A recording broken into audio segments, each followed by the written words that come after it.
Hello, Gene Schwimmer here. Welcome to today's vlog. I'm going to start with some short items, then on to the main subject. Item number one, I just want to share an image that I saw on Twitter. First, I have to set it up. In Virginia, the Democrats, for the first time since 1994, they won control of the governorship and both houses of the legislature, the Senate and the House of Delegates. Not surprisingly, because they're Democrats, the first thing they tried to do is to pass gun control laws, against which there was a demonstration, a pro-Second Amendment demonstration. Not only was the demonstration peaceful, but the demonstrators, unlike a lot of our liberal friends, after their demonstrations, the Second Amendment demonstrators, they cleaned up after themselves. So I want to just share this image, which has a statement on it, which really gets to, well, let me just read it to you. It just says so much. One of the amazing things in America is there are a group of people known for being armed, and what they're mainly feared for is that they vote. I'm one of those people, by the way. You may have heard the saying, I'm in the NRA and I vote. Well, I am in the NRA and I vote. Item two, I have been talking in earlier vlogs about the events in Iran. The protests are starting to feel like the USSR in the year before the Soviet Union fell. There's just a feeling in the air that there have been demonstrations in the past. There have been predictions of the regime falling in the past. They've all proven wrong, but it's starting to feel a little different this time because of, well, I had discussed in an earlier vlog that the Iranians had painted an American flag and an Israeli flag on the ground, expecting that the Iranians, or wanting the Iranians to walk across those flags on the ground. But instead they carefully walked around the flags, except for a few Iranians, probably, as I read in one article, members of the Basij, which I'm going to be talking about in a minute, but members of the Basij, which is the militia that has been beating up the demonstrators. Well, now there has been another interesting event. Iranian commander gunned down in front of his own home. Iranian Basij forces commander Abdul Hossein Mojadami was gunned down in front of his own home on Wednesday in the Khuzestan province of Iran, news agency IRNA reported. The Basij forces, one of the 5 forces of the Islamic Revolutionary Guard Corps, IRGC, are often used to suppress protests and demonstrations in the Islamic Republic. He was killed by 2 men who wore masks and were riding a motorcycle, Iranian media reported. The killing, and this is the important part, the killing could possibly signal that the regime is unable to contain widespread discontent among the Iranian public. In other words, as I have been feeling in previous vlogs, it seems to have been reinforced here. A Basij commander was shot down. The resistance is becoming more intense, at least as this would seem to indicate. Let's hope that it continues. Oh, and let's also hope that the 2 gunmen don't get caught and that they go on to kill even more regime thugs. What I'm hoping is that this is the beginning perhaps of a guerrilla war, and if it is, I'll certainly keep you informed. That is my hope, because I had said in earlier vlogs that we should be arming these people. We should be making contact with them through the CIA, see if we can get a resistance going and supply them with weapons and training. But if we can't do that, it looks like there may be a guerrilla war building. As the saying goes, stay tuned. We'll see what happens. And now for the main subject for today. It's going to be another Trump impeachment circus update. I start with this self-explanatory video from Lindsey Graham speaking after the beginning of the hearings yesterday. Here's the video. So here's what I saw yesterday. I saw an effort to ask the Senate to ignore every privilege that President Clinton was able to exercise, Nixon was able to exercise, and to suggest to the Senate that an independent judiciary really is a non-player. If I were the president, I wouldn't cooperate with these guys at all. I'm the same guy that said, you can't fire Mueller. I encouraged him to work with Mueller. Mueller is a man of the law. Schiff, Nadler, and Pelosi impeached this president in 48 days. I wouldn't give them the time of day. They're on a crusade to destroy this man. And they don't care what they destroy in the process of trying to destroy Donald Trump. I do care. So to my Democratic colleagues, you can say what you want about me, but I'm covering up nothing. I'm exposing your hatred of this president to the point that you would destroy the institution.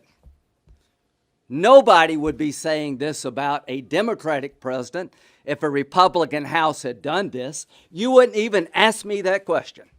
All of you would be in our face saying that there's a Democratic president and you're denying that person, he or she, a chance to go to court and litigate these matters because you hate them so much. It shows you how complicit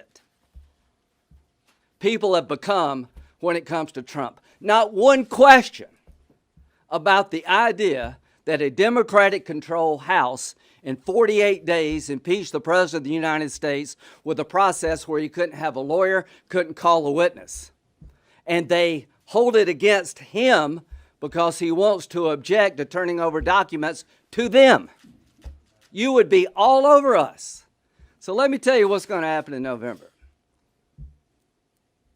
This won't matter much. People are going to judge the president about what he's done and what he can do. And they're going to look at the Democratic alternative and ask, will I be better off with this person versus Trump? But I'm going to remember this. I'm going to remember this for a very long time. Welcome back. Nothing for me to add. The video is self-explanatory. We have a very angry Lindsey Graham, which anger, I believe, is justified. Now, I want to give you this article, End Impeachment's Government Shutdown. Now, what's interesting about this article is that it's by Mark Penn. Why does that matter? You're going to find out. I'm going to just give you some quick quotes from that article. We are facing an impeachment shutdown, the road blocking of all our government's institutions for an impeachment that is going nowhere. It will inflame passions, divide our country further, and accomplish nothing of any significance. Now pay attention to this second quote and who Mark Penn is, if you don't know already who he is. As in 1998 and 1999, there is going to be a reckoning when this is all over. I helped to defend President Clinton when the country wasted time then on another impeachment that went nowhere. The president certainly was not innocent of all the accusations, and he lost his law license and paid significant fines for his actions. But impeachment was rejected, and his hold on the presidency affirmed. His ratings soared. So this is Mark Penn, who defended Clinton when he was impeached. He is saying that the Democrats have learned nothing from what happened to the Republicans. Clinton was not impeached. It was a total waste of time. I would also add that had that impeachment not happened of Clinton, I remember at that time Clinton was working with Newt Gingrich in the House, unlike today's Democrats who refuse to work with Trump on anything. They were working on Medicare reform and health care reform. They were working together. All that was interrupted when he was impeached. That's what Penn is getting at, that this animosity towards, well, that's what it is, animosity, because as Penn says, Clinton really had done something, and he paid a price for what he did. There was a crime. There were several crimes, actually: perjury, suborning perjury, witness tampering, obstruction of justice.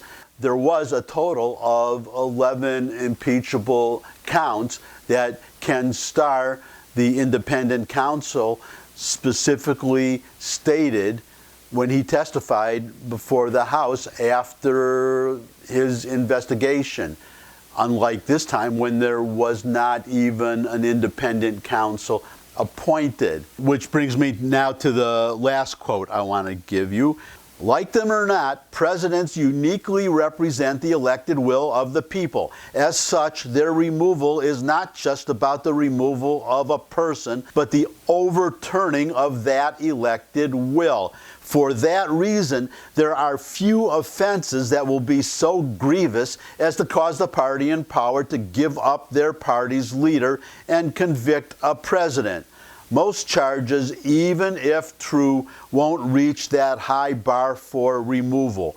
Clearly, the accusations in 1998 and 1999 did not meet that threshold, and neither do the charges today. As I always do, I link to that article. You can read the whole article, because after the quotes that I read you, he goes on to discuss in detail the two articles of impeachment, why they do not rise to the level that would justify removing Trump from office, overturning an election, and, as Trump's attorneys mentioned when they spoke yesterday, you're not just removing a president, you're not just overturning the will of the people. We have an election coming up in November, and because impeachment prevents the removed president from holding any office of trust in the future, you're taking him off the ballot in November. We have an election coming up, and you're going to take Trump off the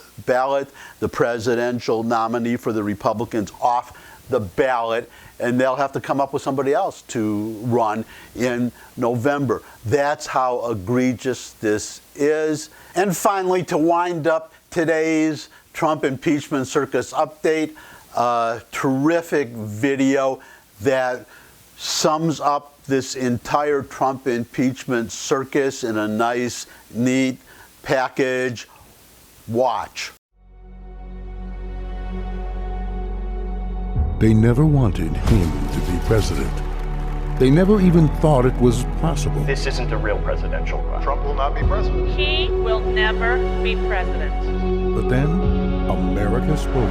A complete earthquake. Donald Trump wins the presidency. And when President Trump was sworn in as the 45th president of the United States, the left lost it. This impeachment sham started the day he was elected. The first headline in the Washington Post before the president was inaugurated was they were going to impeach him. I will fight until he is impeached. We're gonna go in there, we're gonna impeach the mother. I'm concerned that if we don't impeach this president, he will get reelected. This is about preventing a potentially disastrous outcome from occurring next year. They're impeaching me. You know why? Because they want to win an election. And that's the only way they can do it. So let's be clear. This is not some neutral judgment that Democrats came to reluctantly. It's not some somber moment or serious exercise for the left. It is the predetermined end of a partisan crusade. Nancy Pelosi has said she's not going to send the articles of impeachment over. Wait a minute. This is not very serious if you're not sending over the articles. For handing out souvenir impeachment pens. The Congress is wasting a lot of their time and our time. I've been a Democrat for 49 years. I'm very disappointed in the Democratic Party right now. They are trying to prevent President Trump from winning a second term. An angry mob is at the gate, but the United States Senate has the watch. The Senate exists for moments like this. So it's time for the adults in the room to have their seat at the table. Nancy Pelosi and House Democrats have had their turn. The sham is over. A fair trial starts now.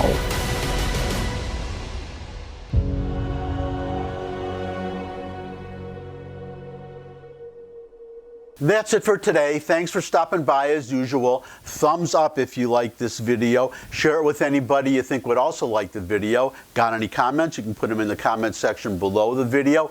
Good place also for any questions you might have, any topics you would like me to cover. You can subscribe too. That would be great. I love getting subscribers, so subscribe. And finally, come back and see me again. I look forward to seeing all of you again. And until I do see all of you again, bye.